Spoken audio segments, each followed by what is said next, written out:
Hello everyone! Welcome back to this game! When we last left off, I had just finished returning all of Coco's missing chicks. Okay, with that taken care of, I saw we're at 100 carats by the way. I'm going to assume that means that we have collected every golden carrot in the game.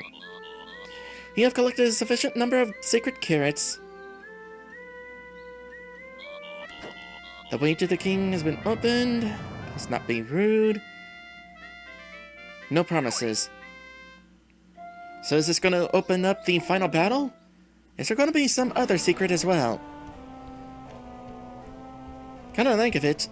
Is there going to be a reward for getting 100%?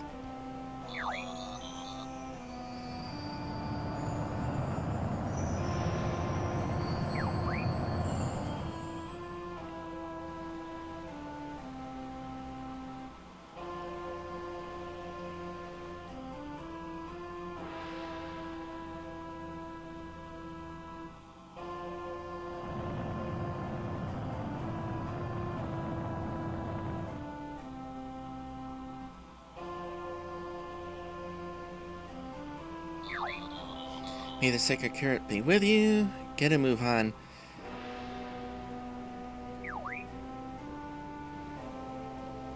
Alright.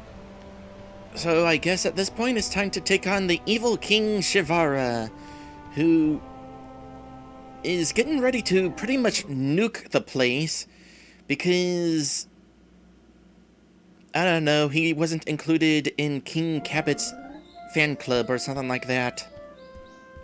I forget the exact reasoning. Oh, we're not locked out this time.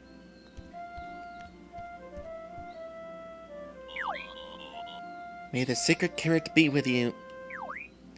If I go back in, can I get another reward for being at 100 golden carrots?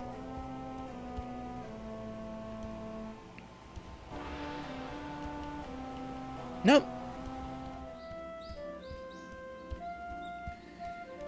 Alright. Let's do this. Question is there going to be a level on here, or are we going straight to the final battle? If we're going straight to the final battle, this is going to be a short stream. Final Fortress. Oh, this is definitely giving some Donkey Kong 64 vibes.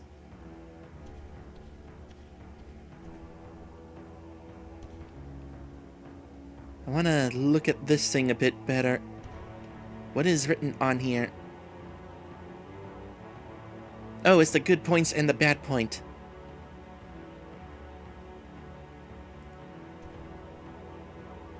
Missile is Lunchable.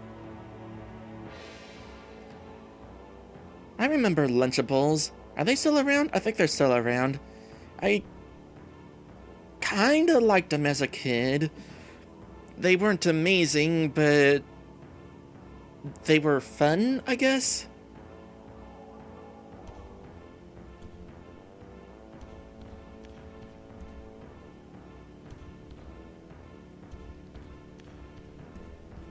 Oh, okay. So the eggplants seem to be required in order to beat the game. Not all of them, but 5 out of the 6 of them.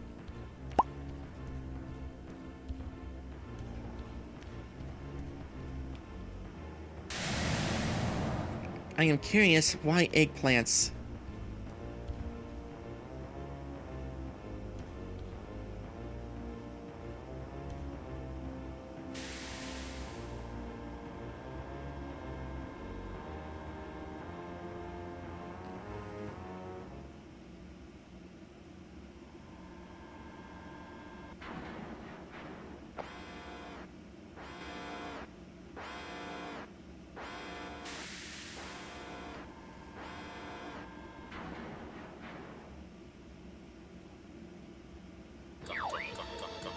Welcome! Thanks to that, the trouble of going to defeat you has been reduced. Mwahaha!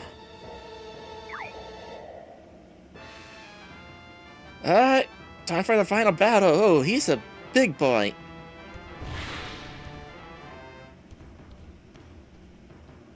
How to defeat you, I wonder. Is there something around the sides to, like, lower him into? Do I have to just wait for an opening?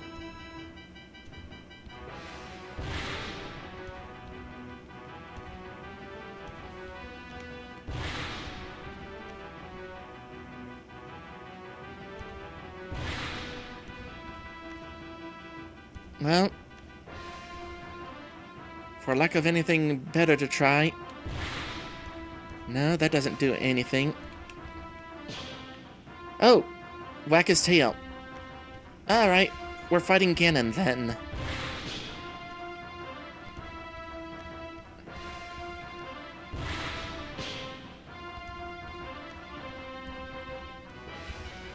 I certainly wouldn't want anybody thwacking my tail. Oh boy, he causes 2 points of damage.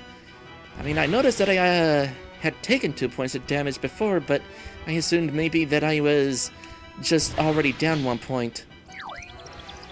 It's working, Ravi. Kick him in that big belly while he's at it.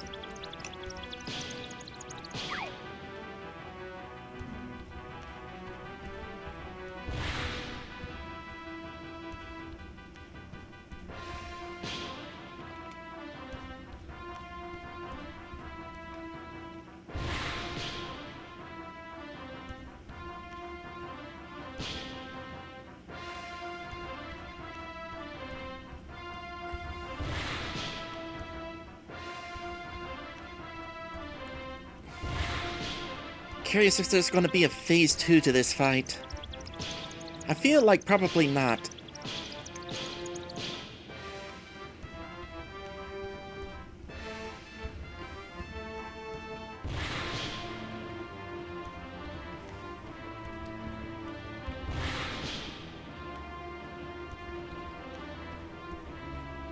This fight's pretty simple though, once you know what to do.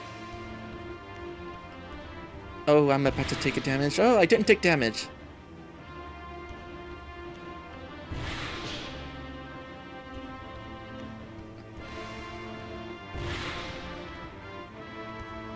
Missed.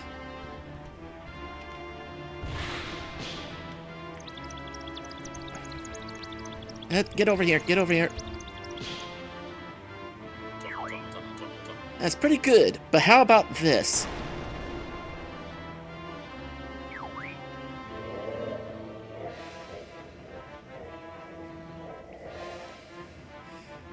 Alright, cool. There is a phase 2 then. Now, how to... Am I still thwacking your tail?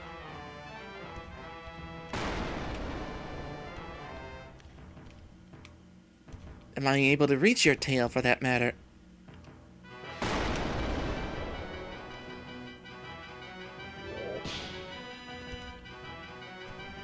Yes.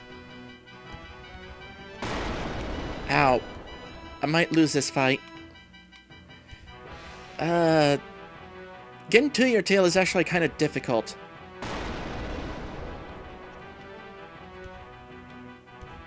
I'm gonna have to, like, be in the right spot whenever you land here.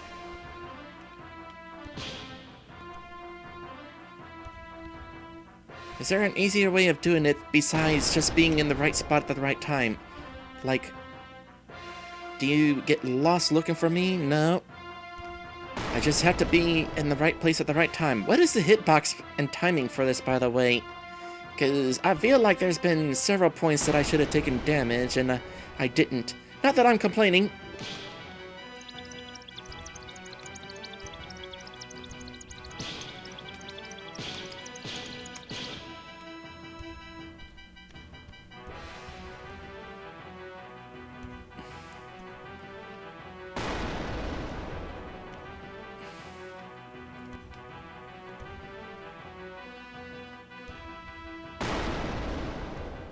Seriously, how am I not taking damage there? Because my timing sucks.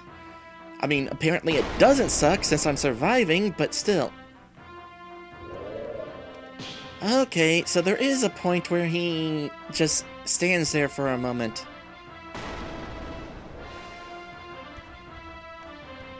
So am I just not able to hit his tail until that moment?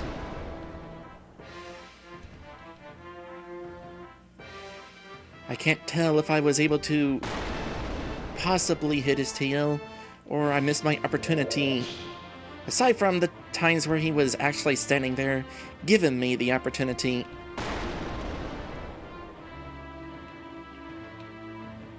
No, I'm gonna say... Gotta wait for him to allow me to damage his tail.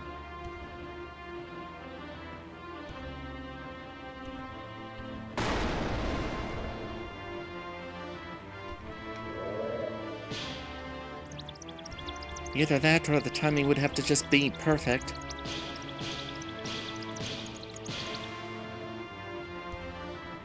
Not quite done yet. Oh, I'm about to... Didn't take damage. Okay, good. Is that a double wave? Oh, I really want to make sure to get the timing good then.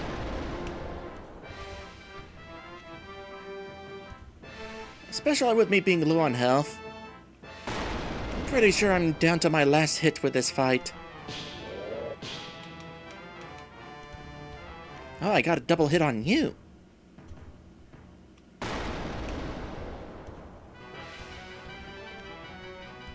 Do your thing.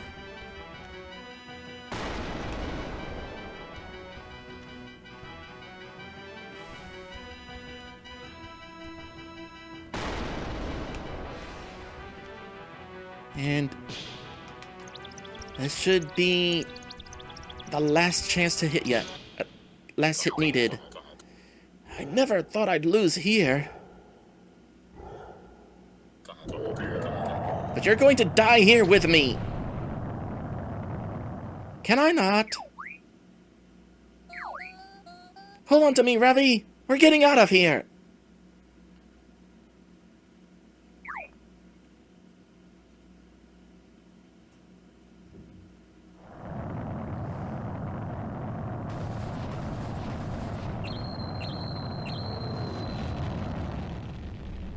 Whoa!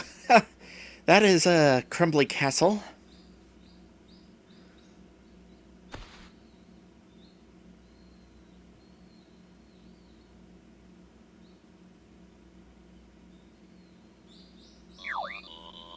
Well done! You have defeated the Demon King, Ravi and Navi.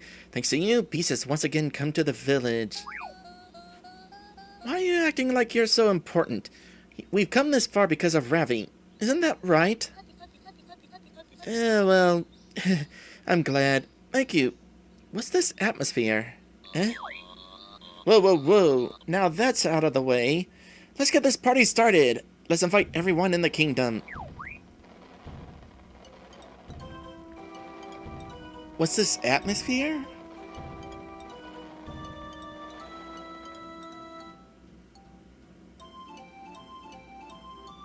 Some of the dialogue in this game definitely seems a little stilted. But yeah, I win! Oh, Maddie says, like, tension in the air. Alright. Oh. Okay, so... Fun game. I definitely like this game. A few really, really hard parts. I'll get to that in a bit, but... Overall, yeah, I definitely enjoyed myself. This was worth the $15, I feel like. Let me see here. I got, like, a whole bunch of notes on this game. So, like, visually, the game's fine. Highlights for me were definitely the mine, the city, and the fall level. And the combat was non-intrusive. Enemies went down easily enough. None of the levels were too big or complicated. That's a big one for me. Because, like, Banjo-Tooie and Donkey Kong 64, I got lost in those levels a lot. This game was not difficult to find my way around at all. I almost became lost in the city level for a moment there, but even that was not bad. Did this just become Ocarina of Time? This straight up just became Ocarina of Time's ending. Also, there is more than one ape. I thought they were the same ape.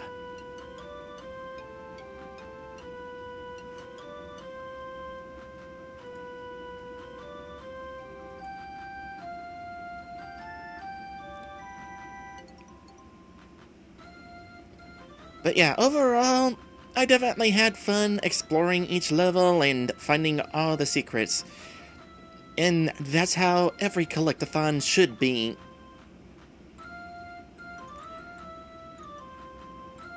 By the way, I have also created my own collect-a-thon years ago. It was a game called Jester's Hunt. I made it way back in 2003. I'm thinking about remaking it, not sure. Anyway, if I may, I would like to offer a bit of developer advice. Using my own personal experiences, making my own game, and also having played tons of other RPG Maker games. Tons of other games, period. Not necessarily RPG Maker. Let me think here. First off, learning abilities like the butt stomp and the zip lines. Most of them were interesting enough, but I think the ability to attack underwater was a bit underwhelming. New abilities should expand on your moveset, but giving you the ability to attack underwater was just giving something that you already have. You can already attack on land, just now you can also do it underwater. Maybe if it was like some other attack instead of the exact same attack, that would have been interesting. It also feels like the underwater attack was kind of underutilized. I used it to break a few crates and a couple doors, and I think that was it. Out of curiosity, by the way, on the title screen here, is the castle going to still be destroyed? I'm also still wondering if there's a reward for getting 100%.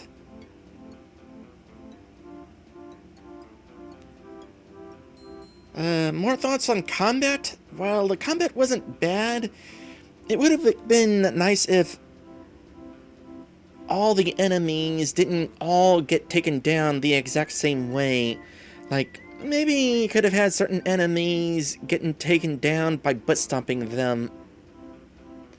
Oh, the castle's still there on the title screen. Is the castle still there if we start up the game and go back in? Kinda like of it. Let's go back here. I'm curious if we still have more songs to unlock. Okay, so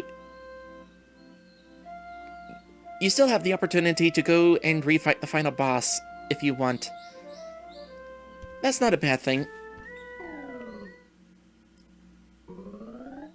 You always want to have that opportunity to refight bosses. It's interesting that this game only had one boss. That's not a big deal, though. That's just an observation. Oh, sure enough. Beating the game, though, does unlock the final 2 songs.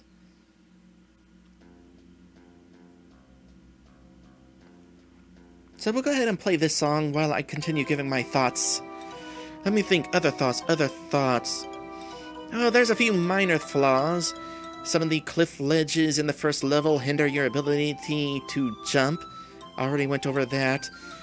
And of course, there's the situation with the chicks, the soda cans, and the monkeys. The fact that you're not able to look for them until you're told to look for them. Definitely would have been nice if you could have looked for them from the very start. Especially with the chicks. The mother hen, you should have been able to find her at the very start of the game. I don't know why the door was locked. I don't know when it was unlocked.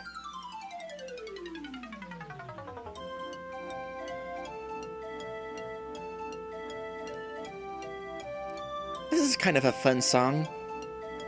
Overall, the music in this game has been decent.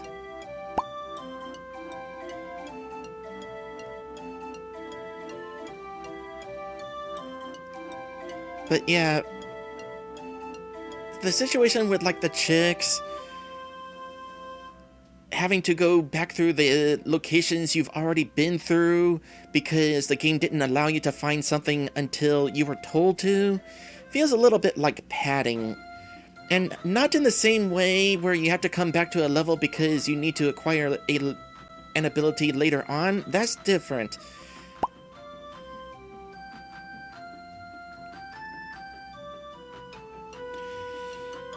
And of course, there is the situation with a certain few challenges. The beaver race, the minecart rides, and the tightrope challenge and the fall level. Those were incredibly unforgiving. I feel like with the tightrope challenge, would have been better if you either allowed the player to still have camera control, or a little bit more time to reach the end of the challenge, like maybe 5 seconds. Also, it would have really been nice if I could have acquired the carrot by touching the carrot, even if the timer ran out, because that one attempt, I'm pretty sure I touched the carrot, but it didn't give it to me because I ran out of timer. And I felt kind of cheated when it was taken away from me like that. There was another carrot that was the same way. The minecart rides? Oh boy, I'm not sure how those could have been improved. Maybe there could have been a lower coin requirement in order to beat them. Like the first minecart ride, you were only allowed 3 mistakes, with there being like 36 obstacles. That is definitely unforgiving. Admittedly, I did beat the second minecart ride in only a couple tries. That one was a little bit more forgiving. I had the opportunity to mess up 5 times. But also, another reason why I managed it was because I held my brakes almost the entire time. I feel like it would have been more fun if I was allowed to go at full speed more often, but I was afraid to because at going at full speed, you barely have any reaction time for the falling boulders, because they aren't really that easy to spot. Maybe another improvement would have been if there was some sort of warning sign letting you know, hey, there's going to be falling boulders right here. Maybe then I would have been able to react to them more often, and then I would have been more comfortable going at full speed. I also didn't really like the gates that automatically opened and closed during the minecart segments. Those were just hard to time, period. And the beaver race, again, maybe would have been better if there was a lower coin requirement. And besides that, the beaver race was in the first level of the game. It's allowed to be a little easy.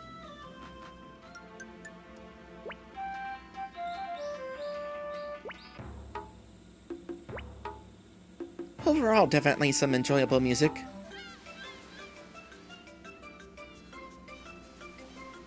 I'll stick on this one for a bit.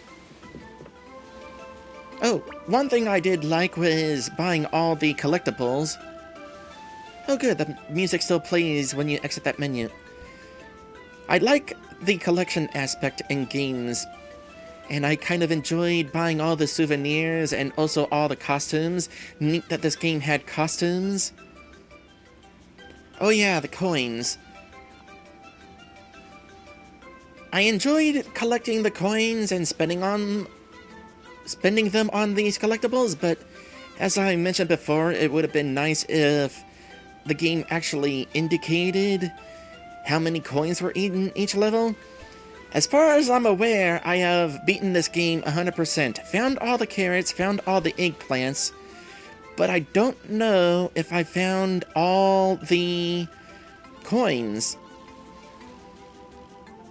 I'm pretty sure I did, but well, the only way to find out is if I go back to every level and look again, and well, I don't know that it's really worth doing that. I enjoyed the lighting effects in this game. I am a sucker for lighting effects. As long as they're not, like, overdone anyway.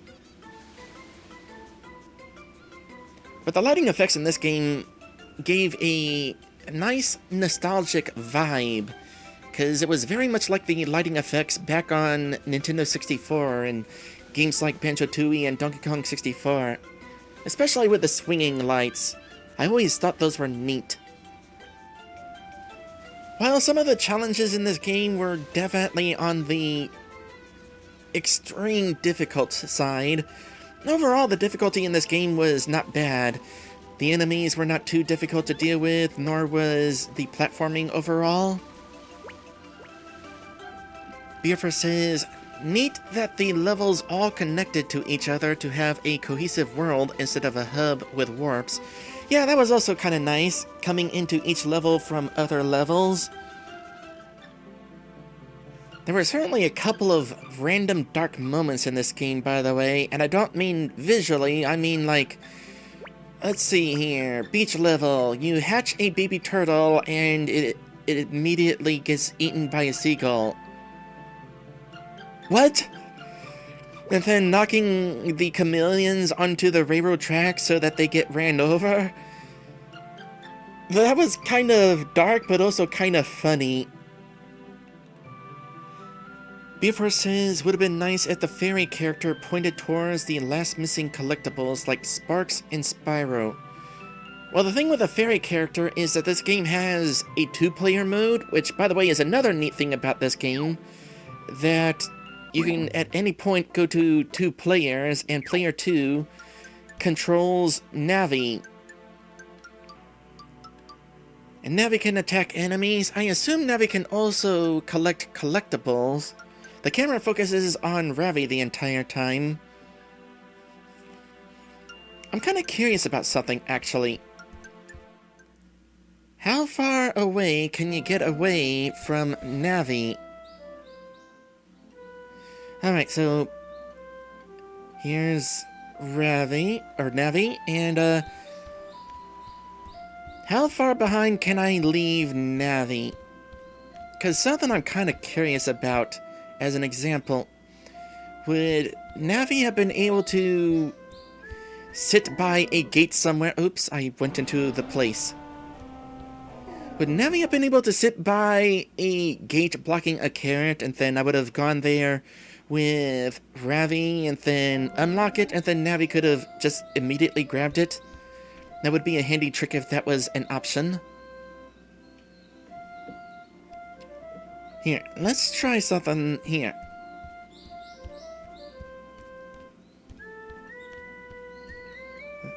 There's a carrot. You come over here, please. You can attack enemies. The carrot doesn't seem to focus on Navi, so don't have to worry about Navi getting attacked. And I'm going to go up here. Okay, there you are way over there. Can I attack the carrot from here? I felt a rumble. I think I hit it. Takes 3 hits though.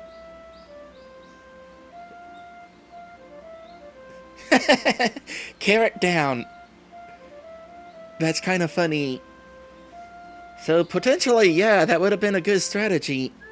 To just have Navi sit by a locked carrot and immediately grab it upon the gate opening. Would be tricky considering the camera is by Ravi the entire time.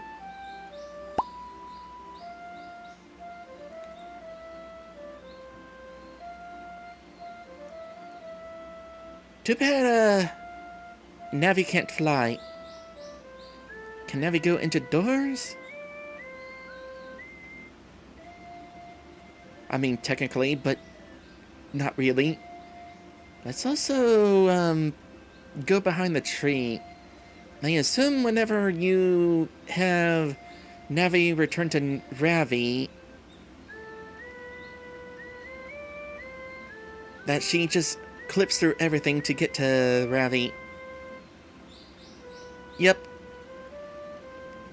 And if once you get called back, you two stick together, which is good. So yeah, two-player mode would have definitely been kind of neat. I wonder how that would have worked in some of the challenges. You know what? There's one way to find out.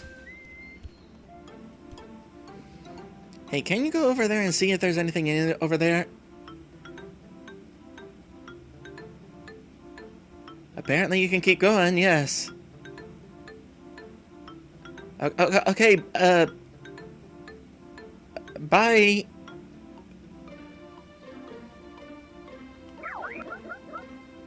Oh, and when you talk to characters, Navi automatically comes back.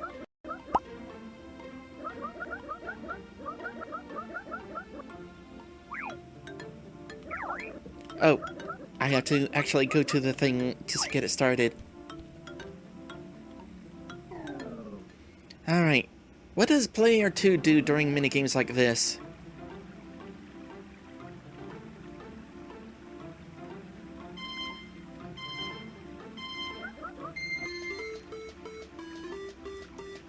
Player 2 doesn't get to do anything during these challenges. That's a bummer. Would have been nice to have the extra help for something like this. Well, as long as we're here, I'm very curious about a couple of coins. Because it seems like there's a couple coins that are impossible to acquire without taking damage and losing a few coins. Incidentally, I don't mind the fact that you do lose coins whenever you take damage. I mean, you gotta have some sort of penalty. But you also need to assume that the player is probably going to mess up a lot. These coins right here, how do I get to these without busting through a crate and losing coins? Because there's no jump button as far as I'm aware. Nothing I'm doing prevents me from losing coins when I bump into the crate.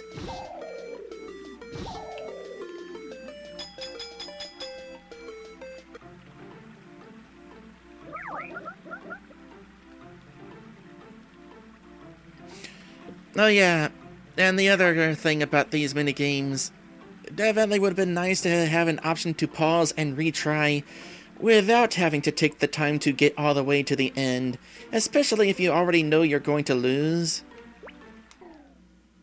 Admittedly, a lot of my comments that I've made here were comments that I've made during the adventure already, but I feel like it's helpful to have them all in one video. Alright, this is the place we arrive at whenever we come from the city. This is such a standout portion of this particular level, this dwarven area, because it looks so unique compared to the rest of the level with these solar panels and the half-buried house. And of course the railroad track. Oh hey, apparently that Warn Dwarf skedaddled.